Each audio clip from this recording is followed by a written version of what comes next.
Today we go over the Michael Bay film 13 Hours. It's a mixed bag, really. Entertainment-wise, it's okay. If you can make it through the kind of tedious first act, then it's one big fight for the rest of the movie. Historically, it's also kind of bleh.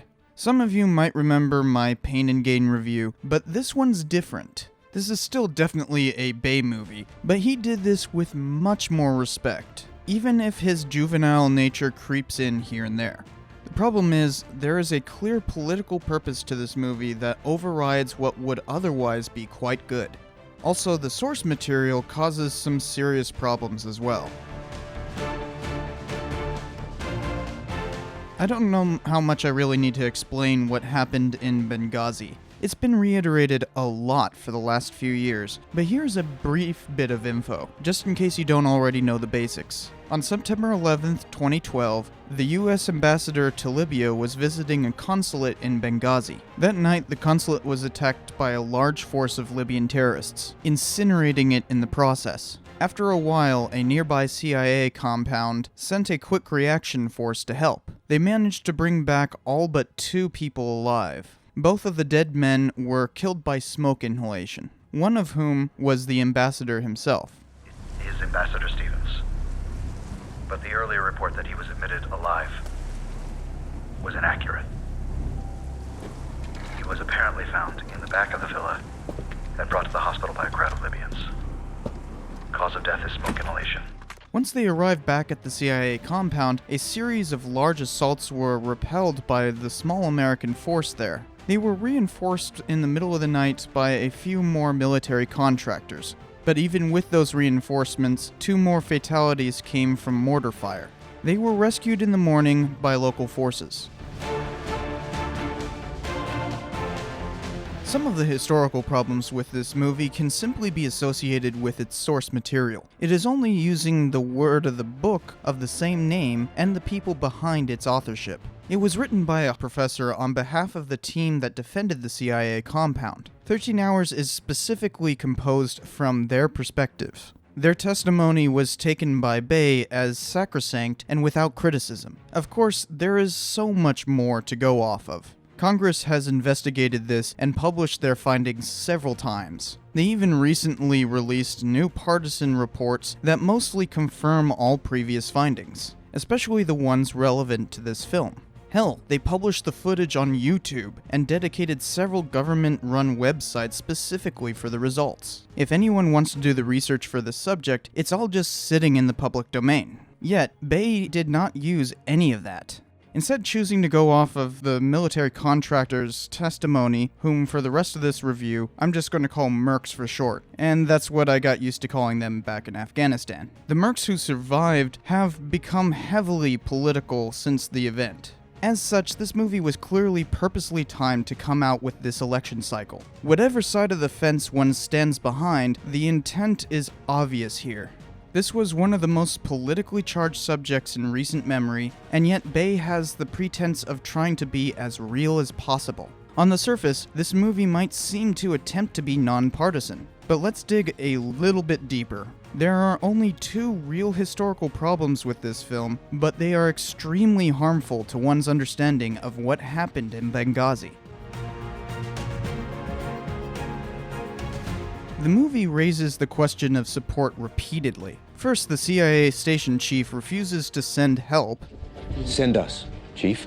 You gotta send us. The ambassador is in his safe haven with his body man. You're not the first responders. You're the last resort. You will wait. Then they keep saying that air support was never given, and drives home the idea that it was refused. We got air support? We don't have any fucking support. Have F-16s ready on my command, and I want sit-rep on all assets in 5 minutes. We need some air support. Spectre gunship and ISR drone American firepower, man. I know. It really gets tiresome after a while. In Iraq, we had Blackhawks to get us out of shit like this. I don't think we're getting any gunships. Oh, hell no. Air support? That'd be too easy. And a gunship. I don't think we're gonna be able to get you that. I'd settle for a few F-16s. Find me every airbase in the area that can reach us. Find me any quick response teams, any Navy carrier battle groups in the vicinity, now. Bored yet? There's plenty more. I called for air support. It never came. Libyan transport. Still no Americans. Okay, I think you get it. Bay is trying to say that the US refused to send aid. Now, from the perspective of the Mercs, that might seem to be the case. I can tell you from experience, in the heat of battle, everyone who doesn't give you 100% help is a bad guy in your perspective. But there is no evidence for any of this outside of their testimony. And others who were there have countermanded this whenever they could, as long as their identity could remain classified. For instance, there was no official stand-down order given. You're losing it. Do you understand how that works? Stand down. Stand down! Just that their counter-assault on the consulate was not sanctioned. But no one said to not do it at all. At least according to 3 separate congressional investigations, which is a great deal more reliable than the Mercs story. Furthermore, the whole thing with the air support is another misconception from the Mercs. They weren't aware of the logistical problems, and clearly haven't paid any attention subsequently when that information has been publicly revealed. Bay even goes so far as to show planes just waiting on a tarmac. Is that if you don't send, Americans are going to die. Including the one talking to you right now.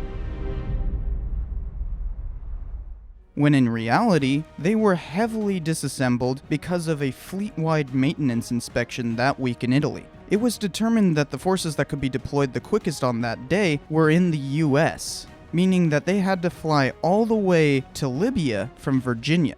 But this movie makes it seem like there were a bunch of US forces just lying around in wait, even though the movie clearly shows that a drone was providing overwatch for a good chunk of the fight.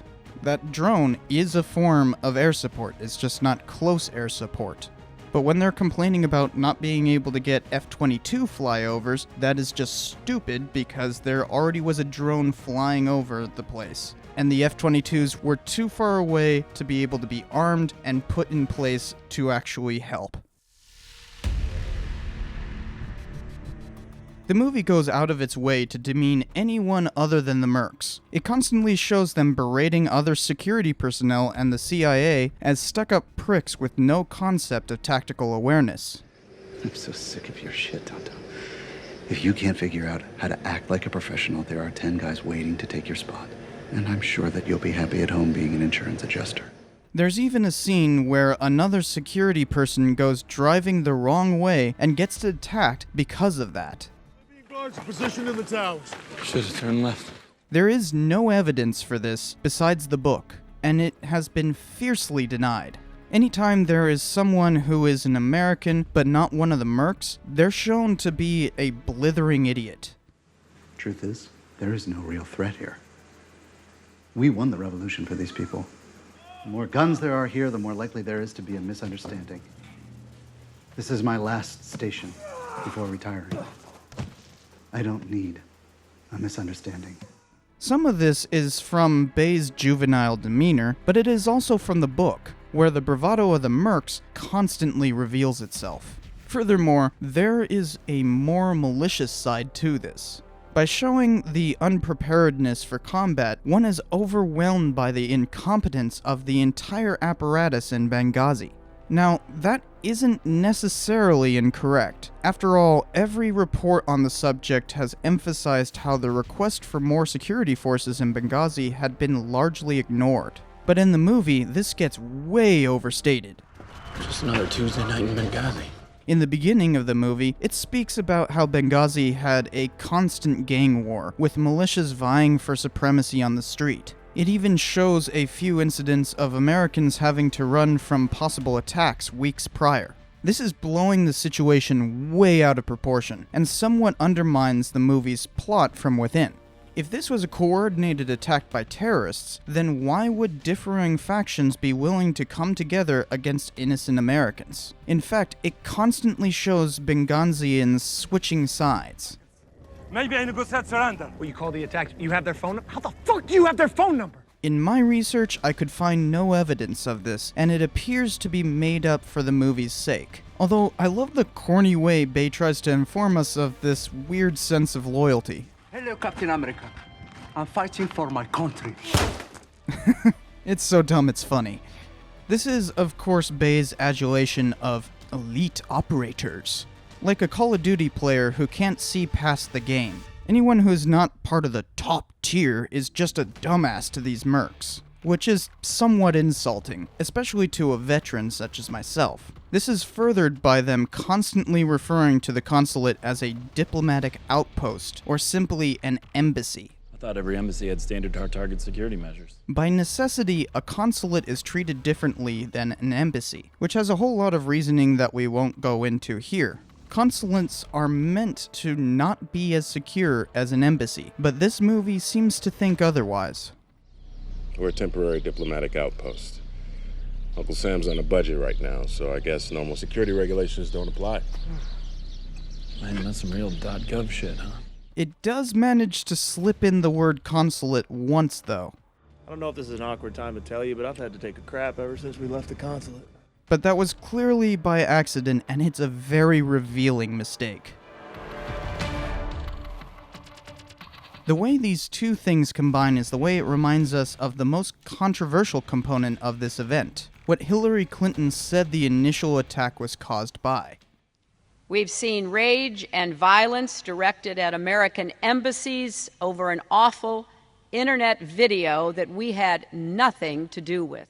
The American people were initially led to believe by then Secretary of State Clinton that Benghazi was not a coordinated attack, but a riot leading from a protest about an anti-Islamic video, a rather stupid one at that. This was built out of assumptions being made about protests that did happen in Egypt a few days prior. This error was corrected within a couple of days of the attacks, but because of this misleading, people have taken Benghazi as a call for Clinton's removal from politics, even for her imprisonment. No committee has indicted Clinton on the matter though, but that doesn't mean that Bay doesn't snidely reference it during the movie. You said it's on the news back home. Something about street protests, anti-Islamic films.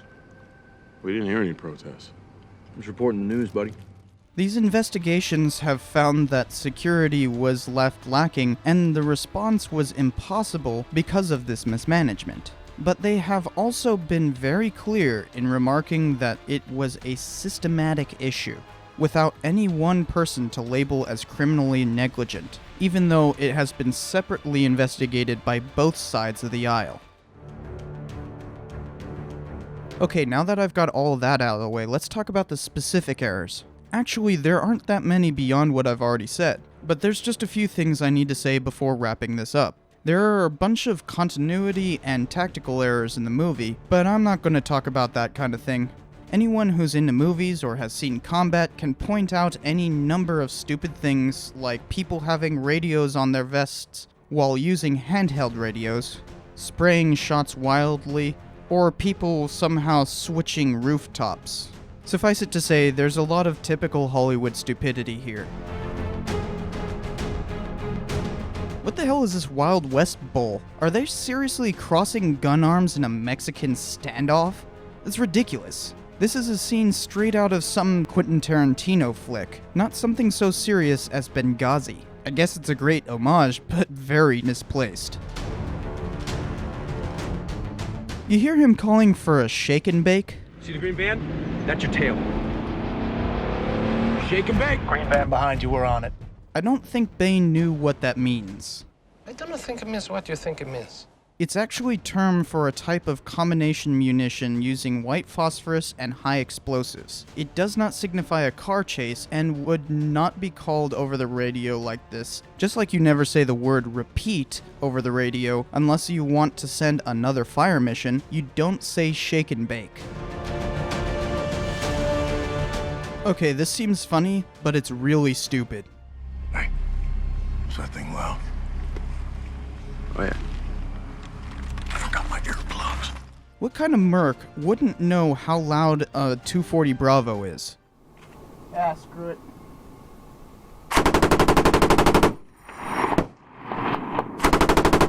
By this point in the movie, they had already been fighting for a while, so it's not like he hadn't been shooting his own loud-ass rifle. No soldier worth his gruff would not already know that guns are loud as hell. What was that all about? For this movie glorifying the mercs left and right, this part very clearly shows the opposite, which is very undue.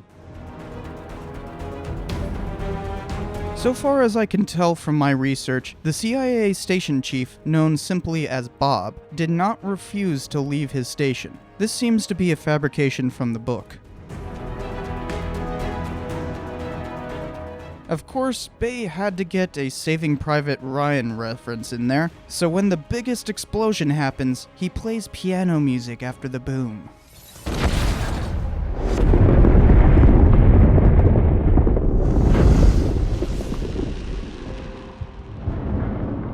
That one's for us.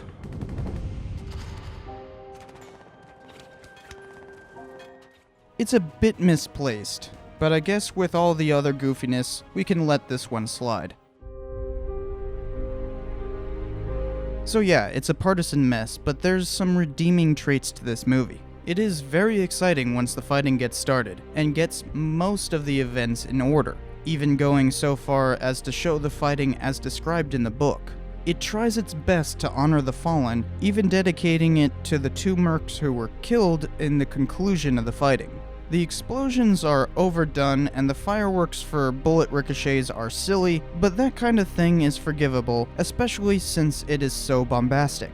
To be honest, if it weren't for the overridingly political content, this would have been a good historical film, especially since it is so action-packed. You do get a sense of the kind of intense conditions these people were facing and the problem of their location. If Bay wanted to do something like this, he could have focused on any number of battles, like ones where people earn medals of honor. For instance, I would love to see how Bay would actually treat Dakota Mayer's story. It's a hell of a story and there's a lot of action to put into that movie. So if Bay were to just have taken this approach to his story, suddenly we wouldn't have so much of a partisan conflict. This kind of filmmaking would be much more appreciated there.